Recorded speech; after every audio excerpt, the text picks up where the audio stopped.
Hi everybody, back with a quick project share. This is for that Craft Place challenge blog, and the theme this time is colour palette. If you go over to the blog, I'll leave the links down below to take you to there, and it's sort of mauves to brown to eggshell blue kind of colours is what's in it, and I decided for my one that I would stick with the brown colours. This started as an MDF frame that I was sent to my design team package from Lisa, so thank you for this, Lisa. And what I did was I took it originally and I stamped all around it using one of Lisa's stamps that was in my package as well, and this is the one that's got one, yeah, so it's the right way around, 1, 2, 3, 4, 5, 6, 7, 8, 9, and that's the size of it there. It's a really good stamp, stamps really well. So I stamped that around the edge in 4 different places around the frame, and then took some aluminium tape from my stash and I stuck it on and crisscrossed it, and where the tape crosses over I just took my scoring tool and or embossing tool, sorry, and lined it up, and then I pushed into it to make it look like little rivets, which I don't know if you can see that there they are down the bottom, and here as well, like that. Then I took some Distress ink in the walnut stain cover and edged all around the frame to darken the colour of it, and I also took some Inca gold in the silver and just edged around the frame with that as well. In the background inside the frame I have, this is like a solid MDF piece, so it doesn't actually come apart, so I stuck into the background, it's a bit of paper and it's typewriter keys from the DCWB stack, and I'm trying to remember the name of it. I don't think it's Tatter Time, I think it is actually, maybe it is Tartar. Just double checking here. No, it's not. It's actually from the Timeless Type Stack. So it's this one here that I used for the background. And I pushed that into the back, and then I framed it in some silver chain that I had that came with a necklace that Jane sent me from States. And I took alcohol ink and I just coloured it to take the silver away off. I used some of the latte and another brown coloured alcohol ink and went over the chain just to dull down the colour of it.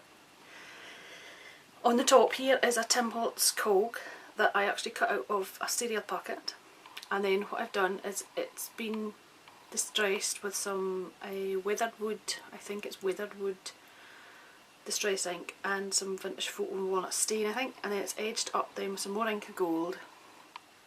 If I lift this up you might see it.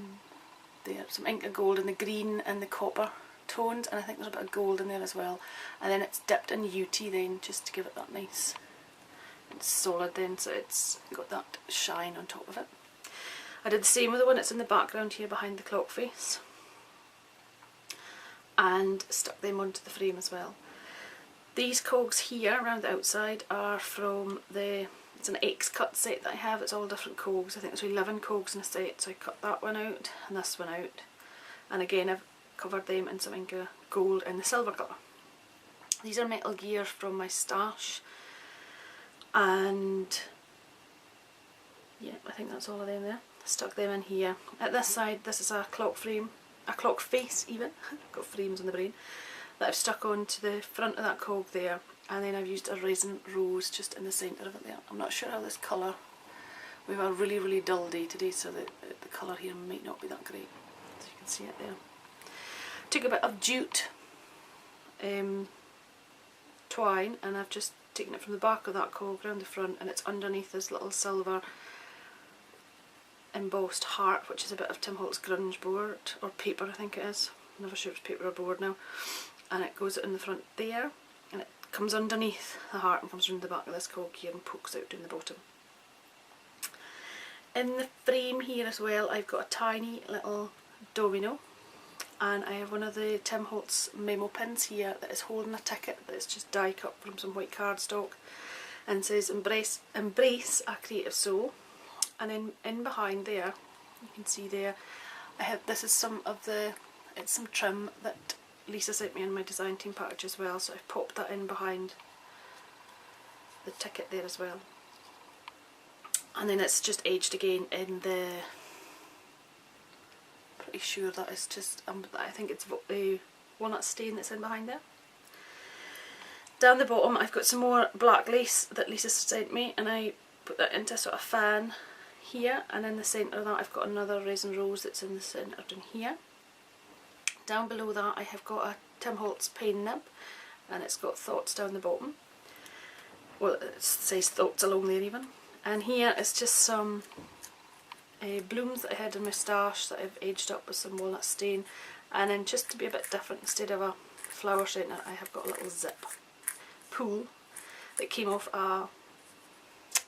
it was actually a bracelet I picked up. I picked up 3 of them, red, a silver and a black one, so the zip pool is on there.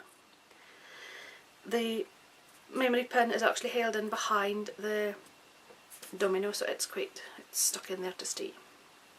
Up in the top then I have got a little filigree piece, and then I've popped in some wings from my stash with a little owl on the top of there as well. And I think that is my design team piece, everything that's in it there, so I hope you can see that okay. I will pop in some still photos as well to show you, but I was quite pleased how it turned out. But come over and join in with our challenge blog. As I say, I'll leave all the links down below here for it, and I look forward to seeing your entries, and I'll be back soon with some more projects for you. Thanks for watching, speak to you soon, bye!